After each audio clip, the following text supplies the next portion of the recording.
नमस्कार दोस्तों, आप देख रहे हैं हमारा YouTube channel BEd lesson plan.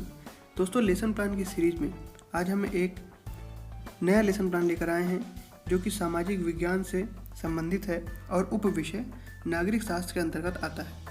दोस्तों, हमारे चैनल के माध्यम से आपको बीएड कोर्स में जो पाठ्य योजनाएँ बनानी होती हैं, अलग अलग विषयों की अलग अलग कक्षाओं से जितनी भी पाठ्य योजनाएँ बनाई जाती हैं फाइल के लिए, वो ज़्यादातर हमारे चैनल पर उपलब्ध है। और बाकी जो अभी उपलब्ध नहीं हो पाई हैं जिन विषयों के लिए, उनके लिए हम धीरे धीरे प्रयास कर रहे हैं और हम कुछ ही समय में प्रत्येक विषय के लिए सभी पाठ्य योजनाएँ अपने चैनल पर आपके लिए उपलब्ध करवाएंगे। तो आज हम नागरिक शास्त्र के लिए एक नई पाठ्य योजना बनाने जा रहे हैं जिसका प्रकरण है राष्ट्रपति। दोस्तों, तो फॉर्मेट के अनुसार हम सबसे ऊपर पाठ्य योजना संख्या लिखते हैं और यहाँ पर आप सबसे ऊपर फाइल में पाठ्य योजना संख्या जो दाहिना पेज होगा उस पर लिखेंगे और उसके बाद अगले लाइन में हम विद्यालय का नाम लिखेंगे। यहाँ पर हम उस विद्यालय का नाम लिखेंगे जहाँ पर आपको शिक्षण के लिए जाना है, यानी कि जहाँ पर आपकी टीचिंग लगेगी। तो यदि आपको अभी आपके विद्यालय का नाम नहीं पता है और आप फाइल बना रहे हैं तो इस कॉलम को आप खाली छोड़ देंगे। अगला लिखेंगे, यहाँ पर ब्लॉक्स बनाएंगे जैसे कि दिनांक, कक्षा, वर्ग, विषय, उपविषय, कालांश यानी कि चक्र और अवधि। तो यहाँ पर हमारा जो प्रकरण है आज का वो है राष्ट्रपति। तो इसे आप जो है कक्षा 8 में, कक्षा 9 में, कक्षा 10 में, किसी भी कक्षा में पढ़ा सकते हैं। तो यहाँ पर जो 8 लिखा हुआ है इस पर ज़्यादा ध्यान ना दें आप। जो जिस भी कक्षा में आप इसे पढ़ाना चाहें, कक्षा 6 से लेकर कक्षा 10 तक, तो उसमें आप इसके विषय में पढ़ा सकते हैं। विषय में सामाजिक विषय या सामाजिक विज्ञान, उप विषय में नागरिक शास्त्र लिखेंगे। कालांश और अवधि 40 मिनट या 35 मिनट जो भी आप लिखना चाहें, और चक्र भी अपने हिसाब से लिखेंगे। इसके बाद आगे चलेंगे तो हम प्रकरण लिखेंगे जो कि आज का हमारा है राष्ट्रपति। प्रकरण लिखने के तुरंत बाद हम फॉर्मेट के अनुसार ही सामान्य उद्देश्य की हेडिंग देंगे।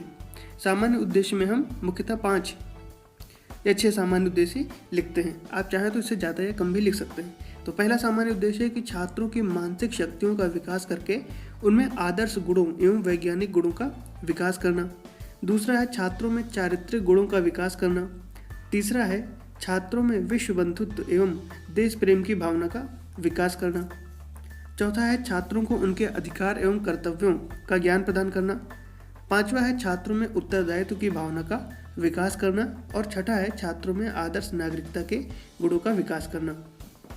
दोस्तों, जो सामान्य उद्देश्य होते हैं वो किसी भी विषय के लिए, जैसे कि नागरिक शास्त्र विषय के लिए कॉमन ही होते हैं। तो आप शुरुआत के 5 या 6 लेसन प्लान तक सामान्य उद्देश्य लिखें और जब 5 या 6 लेसन प्लान हो जाएं उसके बाद जो आपको लेसन प्लान बनाने हो तो सामान्य उद्देश्य के आगे हेडिंग करके आप पूर्वत लिखकर सीधे आप विशिष्ट उद्देश्य से प्रारंभ करेंगे। सामान्य उद्देश्य बार बार नहीं लिखे जाते।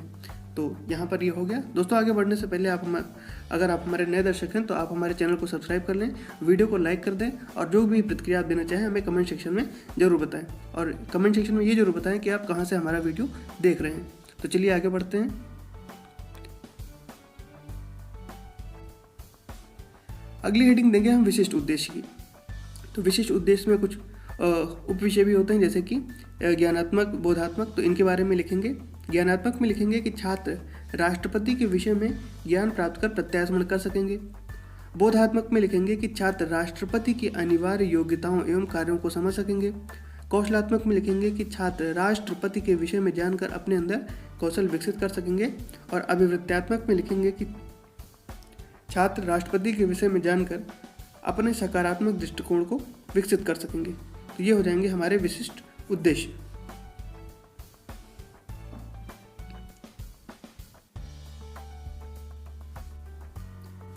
अब फॉर्मेट के अनुसार आगे बढ़ते हुए हम शिक्षण विधि लिखेंगे। तो इसमें प्रश्नोत्तर, कथन एवं प्रश्न विधि लिखेंगे। सहायक सामग्री में चार्ट पर अंकित ग्राम पंचायत सदस्य बनने हेतु अनिवार्य योग्यताएं। और पूर्व ज्ञान में लिखेंगे कि छात्र हमारे देश के संवैधानिक पदों से परिचित हैं। तो ये 3 कॉलम बनाने के बाद में हम जो हमारे पाठ्य योजना का सबसे महत्वपूर्ण सेक्शन होता है वो है प्रस्तावना। यहीं पर हमको उद्देश्य कथन प्राप्त करना होता है। तो इसमें 2 कॉलम बनाएंगे, छात्राध्यापक कथन और छात्र कथन। तो इसमें प्रश्न करेंगे कि हमारे देश का क्या नाम है। तो उत्तर में लिखेंगे कि हमारे देश का नाम भारत है। दूसरा प्रश्न करेंगे कि भारत का प्रथम नागरिक कौन होता है। तो उत्तर में लिखेंगे कि भारत का राष्ट्रपति भारत का प्रथम नागरिक होता है। तीसरा प्रश्न करेंगे कि भारत के राष्ट्रपति के विषय में आप क्या जानते हैं। तो ये हो जाएगा समस्यात्मक प्रश्न, और इसी के अनुसार जो यहाँ पे तीसरा प्रश्न होता है, इसी के अनुसार अपना उद्देश्य कथन लिखते हैं कि छात्रों, आज हम राष्ट्रपति बनने हेतु अनिवार्य योग्यताओं के विषय में अध्ययन करेंगे।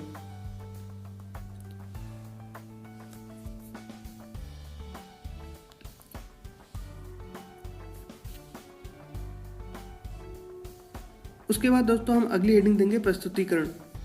तो प्रस्तुतिकरण में हम कभी कभी जो पाठ्य योजनाएं बनाते हैं वो एक ही अनुवृत्ति में बनाते हैं, लेकिन यदि कोई लंबी पाठ्य योजना होती है तो उसको हम 2 अनुवृत्तियों में भी बनाते हैं। तो ये जो आज की पाठ्य योजना है इसको हम 2 अनुवृत्तियों में देखेंगे। तो यदि आपको 2 अनुवृत्तियों में किसी भी पाठ्य योजना को बनाना है तो आप ऊपर ही जहाँ पर प्रस्तुतिकरण की हेडिंग देंगे वहीं पर आप इसको लिख देंगे। तो प्रस्तुतिकरण में लिखेंगे कि अध्ययन अध्यापन की सुविधा हेतु पाठ का विकास 2 अनुवृत्तियों में किया जाएगा। तो प्रथम अनुवृत्ति प्रारंभ करते हैं।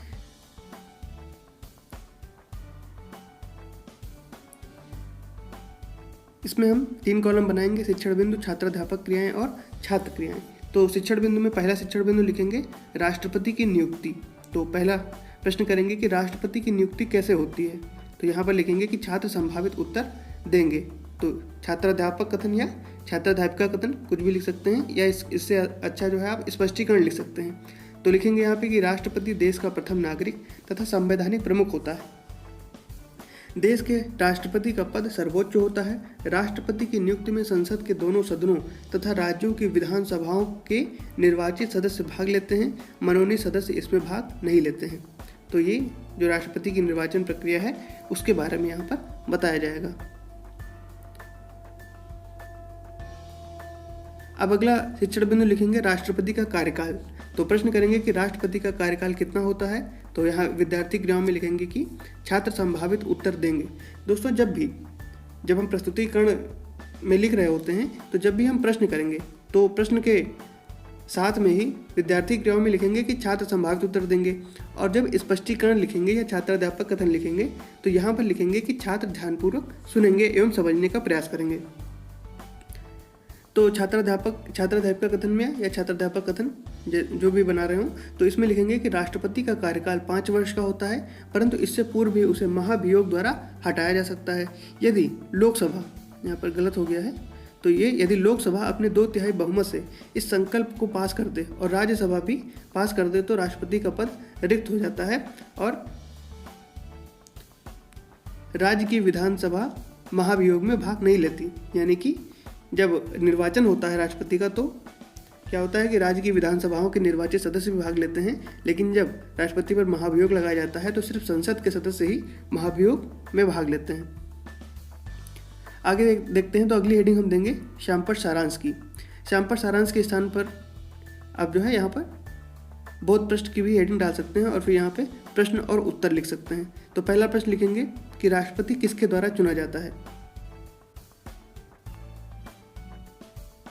तो उत्तर में लिखेंगे कि राष्ट्रपति संसद के दोनों सदनों तथा राज्य विधानसभाओं के निर्वाचित सदस्यों के द्वारा चुना जाता है।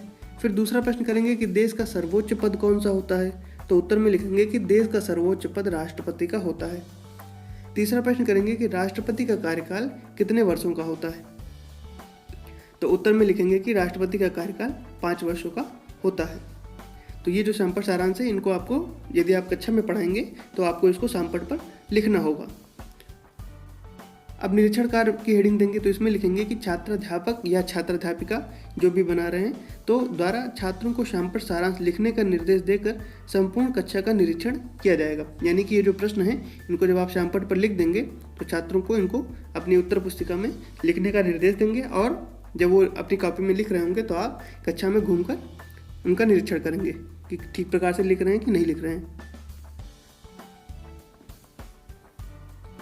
अब पहली अनुवृत्ति यहाँ पर समाप्त होती है और यहाँ से हम द्वितीय अनुवृत्ति प्रारंभ करेंगे।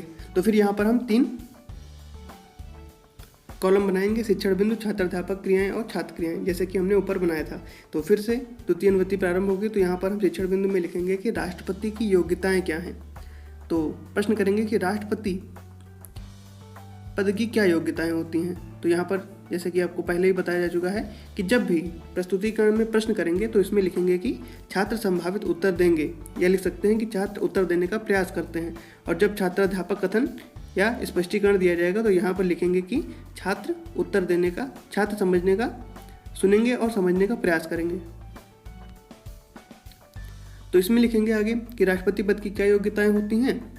तो छात्राध्यापिका कथन में लिखेंगे कि राष्ट्रपति पद की निम्न योग्यताएं होती हैं, जैसे कि वह भारत का नागरिक हो, वह 35 वर्ष की आयु को पूरी कर चुका हो, वह लोकसभा सदस्य निर्वाचित होने की योग्यता रखता हो, वह सरकार के अधीन किसी भी लाभ के पद पर न हो, वह पागल या दिवालिया न हो।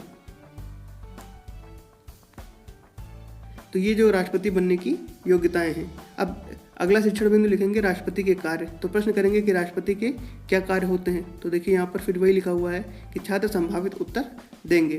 तो स्पष्टीकरण या छात्राध्यापिका कथन, तो इसमें लिखेंगे कि राष्ट्रपति प्रधानमंत्री तथा राज्यपाल की नियुक्ति करता है, वह महान्यायवादी, निर्वाचन आयोग, सर्वोच्च न्यायालय के न्यायाधीश आदि की नियुक्ति करता है, संसद का सदन बुलाना तथा लोकसभा को भंग करना तीनों सेनाओं का प्रमुख राष्ट्रपति होता है। तो ये सारे जो हैं कार्य वो राष्ट्रपति द्वारा किए जाते हैं।